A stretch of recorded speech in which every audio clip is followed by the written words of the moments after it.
नमस्कार, सत श्री अकाल, आदाब। आप लोगों का नवपत पे बहुत-बहुत स्वागत है। तो बहुत से बच्चों को ये डाउट है कि सर सुप्रीम कोर्ट का जो फैसला आने वाला है बीएसटीसी वर्सेस बीएड विवाद के अंदर, वो किसके पक्ष में जा सकता है? तो मैंने आपको एक बहुत सिंप्लीफाइड वीडियो में आज ये बताने वाला हूँ कि बीएसटीसी के क्या स्ट्रॉन्ग पॉइंट्स हैं एंड बीएड के क्या पॉइंट्स हैं और आखिरी में कोर्ट क्या फैसला दे सकता है। तो ये जानने के लिए आपको जुड़े रहना होगा अंत तक।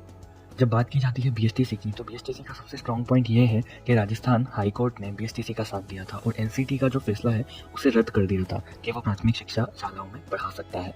तो यहाँ पे हो सकता है पलड़ा बीएसटीसी का भारी रहे। अब दूसरा जो स्ट्रॉन्ग पॉइंट है बीएसटीसी का वो ये है कि बीएड वालों को एक ब्रिज कोर्स करना पड़ता है और वो ब्रिज कोर्स अभी तक डिज़ाइन ही नहीं किया गया है। तो इसलिए अब बीएड वाले जो होते हैं उनको उच्च माध्यमिक या उच्च प्राथमिक शालाओं में पढ़ाने के लिए उनका कोर्स डिज़ाइन होता है। उनको कभी प्राथमिक शिक्षकों के पढ़ाने के लिए उन्हें कभी ट्रेंड ही नहीं किया जाता, इसलिए कहा जाता है उनको एक ब्रिज कोर्स करना होगा। और यहाँ पे सुप्रीम कोर्ट सोच सकता है कि अगर ब्रिज कोर्स बना ही नहीं है तो बीएड वाले पढ़ाएंगे कैसे। एंड ये होता है बीएसटीसी का दूसरा स्ट्रॉन्ग पॉइंट। अब अगर अपन बात करते हैं बीएसटीसी के तीसरे सबसे स्ट्रॉन्ग पॉइंट की, बीएसटीसी का तीसरा सबसे स्ट्रॉन्ग पॉइंट ये है कि बीएसटीसी करने के बाद जब हम लोग प्राथमिक शिक्षक बन जाते हैं और इसके बाद उन लोगों को और कोई ऑप्शन मिलता नहीं है। जैसा कि जब मैं केस हियरिंग सुन रहा था तो जज साहब ने भी कहा था कि अगर मैं एक प्राथमिक शिक्षक हूँ या बनना चाहता हूँ और मैंने बीएसटीसी किया, यही सोच के किया कि मैं एक प्राथमिक शिक्षक बनूंगा, लेकिन उसके बाद अगर बीएड वालों को अलो कर दिया जाता है तो ये बीएसटीसी के अधिकारों का सरासर हनन होगा और मैंने जो ये सोच के किया है बीएसटीसी, वो तो बिल्कुल विफल हो जाएगा। तो ये जो तीसरा पॉइंट है ये बीएसटीसी के लिए बहुत स्ट्रॉन्ग पॉइंट है, जैसा जज साहब ने भी वहाँ पे कहा था। अब बात की जाए बीएड वालों की कि बीएड वालों के क्या बहुत ज़्यादा स्ट्रॉन्ग पॉइंट है और क्यों बीएड वाले जीत सकते हैं। पहला स्ट्रॉन्ग पॉइंट बीएड वालों के लिए ये है कि एनसीटी ने कुछ सोच समझ के ही तो ये नियम बनाया होगा, वरना वो बिना सोचे समझे बीएड वालों को क्यों प्राथमिक शालाओं में अलो करेगी। कुछ तो चीज़ उन्होंने देखी होगी। तो यहाँ पे जब मैं हियरिंग सुन रहा था तो साफ दिखा कि गवर्नमेंट का जो सोच है एंड जो एनसीटी है जो ये निर्धारित करती है क्या शैक्षणिक योग्यता होनी चाहिए, वो बीएड के साथ ही है। तो ये बीएड का बहुत ही ज़्यादा स्ट्रॉन्ग पॉइंट होता है। दूसरे नंबर का बीएड का स्ट्रॉन्ग पॉइंट ये है कि बहुत से ऐसे राज्य हैं जहाँ पे प्राथमिक शालाओं के लिए कोई स्पेशल कोर्स डिज़ाइन ही नहीं है, वहाँ पे केवल बीएड चलता है। अब वहाँ पे अगर केवल बीएड ही चलेगा तो कैसे वहाँ पे प्राथमिक शिक्षकों की नियुक्ति होगी। तो बीएड को तो अलो करना पड़ेगा ब्रिज कोर्स के साथ। और दूसरी बात यह भी है कि उत्तर प्रदेश के अंदर, जैसा कि मुझे उत्तर प्रदेश के युवाओं के द्वारा बताया गया कि वहाँ पे उच्च प्राथमिक जो शिक्षक होते हैं जो 6ठी से 8वीं तक पढ़ाते हैं उनके लिए नियुक्तियां नहीं आती है। नियुक्तियां केवल प्राथमिक शिक्षकों के लिए आती है और उसके आगे के जो प्रोसेस होता है उनका प्रमोशन होता है 6 to 8 के लिए। तो यहाँ पे भी मुझे लगता है कि बीएड को मौका दिया जा सकता है। और ऐसे कई राज्य हैं जिन्होंने बीएड को नियुक्ति दे दी है, अब उनका क्या।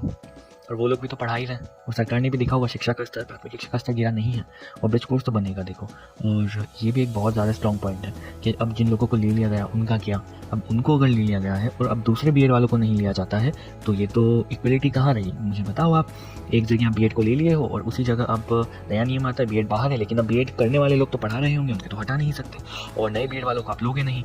तो यहाँ पे भी तो एक केस फंसता हुआ दिखेगा। तो मुझे नहीं लगता है हाई कोर्ट ये रिस्क लेगा कि बीएड को बाहर कर दे।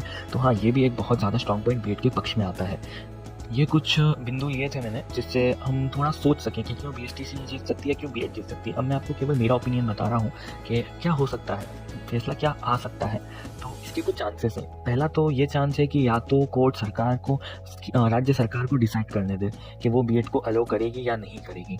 बीएसटीसी का या डीएड का उनका तो कोई प्रॉब्लम है ही नहीं, उनको तो पढ़ाना ही है प्राथमिक में।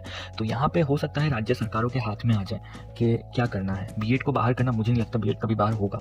नंबर दूसरा फैसला यह आ सकता है कि कोर्ट, शायद ये हो सकता है, इसकी भी बहुत मिनिमम पॉसिबिलिटी है कि कोर्ट ये कह दे कि एक काम करो, जो बीएसटीसी वाले हैं उनको प्राथमिकता दे दी जाए और अगर सीट फिर भी बच जाती है, जैसा कि बहुत सी राज्य सरकारों के बारे में बताया गया है, राज्य सरकारों ने बोला है हमारे पास पढ़ाने वाले प्राथमिक शिक्षक ही नहीं है जिन्होंने बीएसटीसी किया हुआ हो, तो ये कोर्ट कह सकता है कि एक काम करो, प्राथमिकता आप बीएसटीसी वालों को दो, लेकिन जब बीएसटीसी वाले नहीं मिले तो आप बीएड वालों को ले लो।